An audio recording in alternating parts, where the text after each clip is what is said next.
Joe Beermaster. We have a 2016 Chevy Impala. This goes for multiple years. It's a quick video for the professional. It's trying to get this handle back in. We're doing body work on this, and we've taken the handle out. And I'm going to show you how to get the handle back in.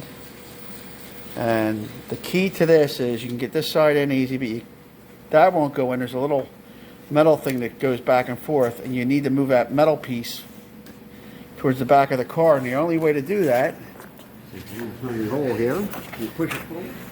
it's a little hole on the inside. That's what that hole's for. You put this in here, a little screwdriver, the Torx head, and you slide it forward, and then somebody will slide the handle in.